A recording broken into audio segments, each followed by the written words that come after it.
जो तहरीक जो पाकिस्तान में बेहतरी की जो तहरीक इमरान खान ने शुरू की, वो एक सियासी रहनुमा ज़रूर हैं, लेकिन अब उनकी जो गुफ्तगू है, उनकी तहरीक जो है, वो अब कौमी बन चुकी है। वो किसी एक सियासी जमात की तहरीक नहीं है।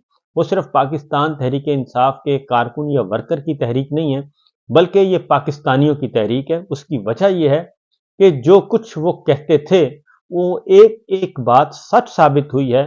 और अब पाकिस्तान के पूरे निज़ाम को कंट्रोल करने के लिए, पाकिस्तान के आइन को पामाल करके और कानून तोड़कर, अदालती निज़ाम तोड़कर, चंद अफराद जो हैं वो इस पाकिस्तान पर काबिज होना चाहते हैं। पाकिस्तान के निज़ाम पर, पाकिस्तान के वसाइल पर, मुझ पर और आप पर गैर आइनी और गैर कानूनी तरीके से हुक्मरानी करना चाहते हैं। और वो एक ऐसा निज़ाम पाकिस्तान में चाह रहे हैं जिसका जो है उसे जमहूरी और आइनी और कानूनी नहीं कहा जा सकता, उसे गुलामाना निज़ाम कहा जा सकता है। और ये गुलामाना निज़ाम कई सदियां पहले हमारे नबी अकरम सल्लल्लाहु अलैहि वसल्लम इसको ख़त्म कर चुके हैं।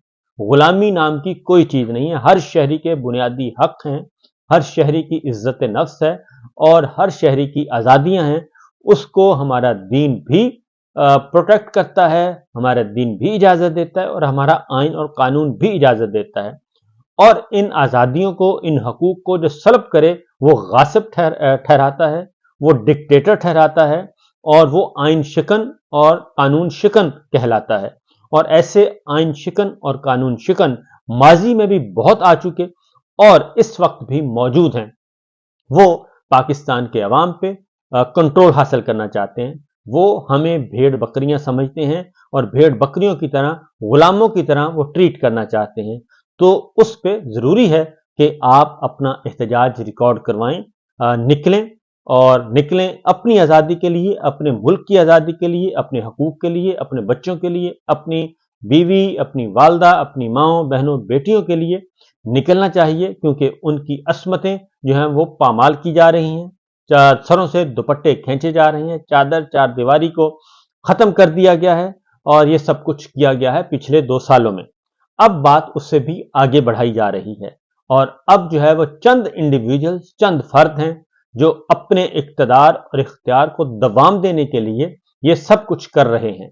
और अब मामला ये है कि 6 ऑनरेबल जजेस जो हैं वो इस मामले में मैदान में आ चुके हैं। उन्होंने ये चुप का रोज़ा तोड़ा है, खौफ के बुत तोड़े हैं और उन्होंने बता दिया है कि पिछले 2 साल में क्या क्या हो रहा है और किस तरीके से आइन को, कानून को, जमहूरियत को तोड़ा जा रहा है और किस तरीके से फसाइयत और डिक्टेटरशिप मुसल्लत है।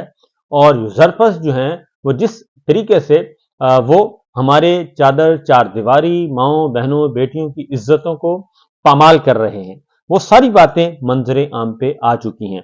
और लेकिन मैं एक बात ज़रूर कहूँगा, ये चंद वाक़यात हैं, ये भी वो अंग्रेज़ी में कहते हैं आइस ऑफ द बर्ग, लेकिन अगर आप सादा ज़ुबान में, तो आटे में नमक के बराबर जो ये चीज़ें सामने आई हैं।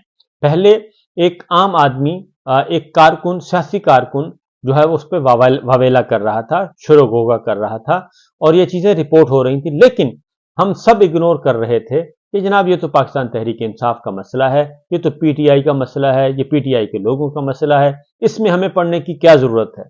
लेकिन अब पता चला कि ये पीटीआई का मसला नहीं है, ये पीटीआई के कारकुन और लीडर्स का मसला नहीं है, ये इमरान खान कोई अपनी ज़ात के लिए ये सब कुछ नहीं कर रहा। और जो ख़वातीन, माएँ, बहनें, बेटियाँ हमारी अंदर जेलों में मुक़य्यद हैं और जिन्होंने ये सज़ाएँ भुगती हैं नाकर्दा गुनाहों की, वो कोई अपने लिए नहीं कर रही, बल्कि वो तो आइन की बालादस्ती चाहती हैं, जमहूरियत चाहती हैं और कानून की हुक्मरानी चाहते हैं। और चंद लोग जो हैं वो ये ऐसा नहीं चाहते। वो इसलिए नहीं चाहते कि उनका अपना वजूद जो है वो ख़तरे में है, उनकी अपनी चतराहट, उनका अपना जो एक टहका है, अपनी ईगो है, एक घुमंड है, गुरूर है, ताकत है, वो ख़तरे में है अगर ये सब कुछ अकॉर्डिंगली आइन और कानून के मुताबिक चलाया जाए। तो बहरहाल इस सिलसिले में जो जजिस का ख़त है वो गले की हड्डी बन चुका है और गले की हड्डी से अब आगे ये इनके गले का तौक भी बनेगा और ये फांसी का फंदा भी बनेगा। फांसी ना सही, लेकिन फंदा ज़रूर बनेगा। और इसके अंदर किस किस के गले आएंगे, किस किस के गिरेबान आएंगे, کون کون اس شکنجے میں آئے گا، یہ آنے والے دنوں میں پتہ چل جائے گا۔